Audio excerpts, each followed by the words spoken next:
income per student. Now, lots and lots and lots and lots and lots of people have actually argued with me about this. You know what? I don't care. The fact of the matter is there's two ways of looking at income per student. There's my way and everybody else's way, and the people who are negative look at it their way, and the people who are positive look at it my way. If that sounds unduly arrogant, I sort of apologise, but sort of don't, because frankly I'm the one making the figures, making the money there, and that sort of tends to prove that I'm right. What's happened is that people have looked at the total number of students that, in my case, I have, divided by income, my income, which I've shown you, and said, hang on, you're only making €3, €4, €5 per student.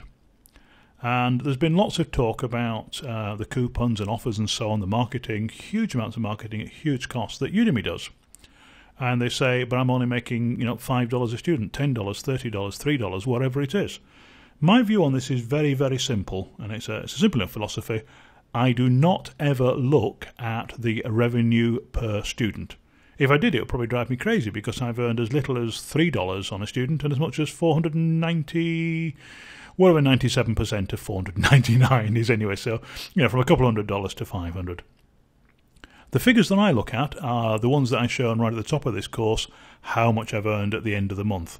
It's nice to see all the students coming in, because the more students I've got, then that is terrific, because that's more social proof to potential students. Hey, look at this course, it's got 10,000 students, 5,000 students, whatever. Most people would never see the earnings and don't care, but lots of instructors within Udemy and say, oh, I want to sell my course for $100, I only want to get this, my course is worth this.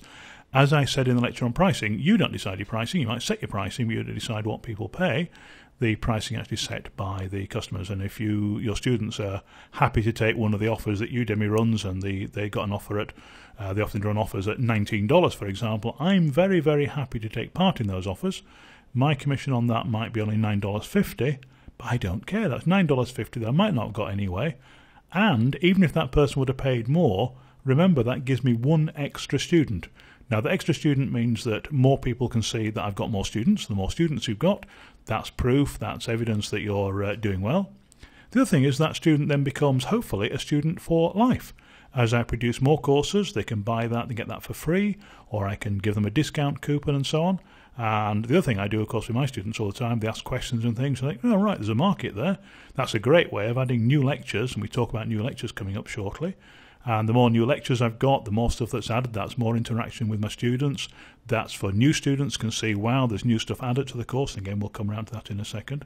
So pricing per student, my incredibly strong advice is ignore it. Please don't tell me that you're not getting a lot per student. I couldn't care less. I love my students to pieces. Every one of them is paying, or majority of them are paying at least. Every one of them is giving me ideas. Every one of them is adding to my sum total of students. What matters is the amount of money I get paid by Udemy at the end of the month, whether that's 1,000 or 30,000. Well, obviously it does matter. I won't say it doesn't matter. The more I get, the better. But that's the figure that matters. If at the end of the month I've got thousands of new students and I've got tens of thousands of dollars in earnings, I'm happy. I never ever break it down per student. I know lots of people do and complain and moan about it, quite often, particularly in the Udemy Facebook lounge. And I just think that's silly. I've used stronger words, but you get the idea. Don't worry about income per student. Look at your income in total and your student numbers in total. And if you think you can sell your course for 100 and everybody's only willing to pay 19, well, go ahead and sell it at 100. You might have to sell 5 courses at 19 to get that 100. You've still got the 100. You've got 5 students rather than 1, which looks much more impressive to potential students. And you've got 5 people to get feedback from, to sell your future courses to get advice on future courses, to get ideas and so on. And that is incredibly well worthwhile.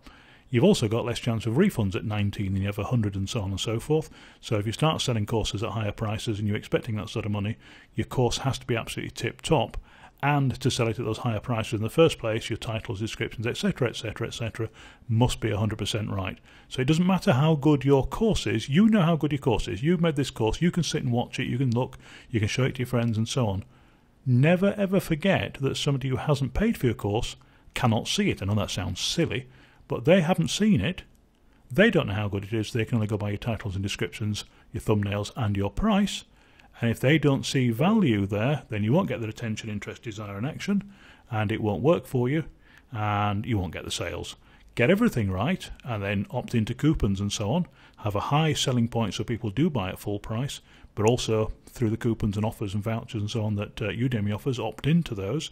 And remember, you have to opt in, it's not automatic. Then you will, in my view, get a lot more students and you will make more money. Don't look at the income per student, look at the total end of month revenue and how many students you've got in total, please.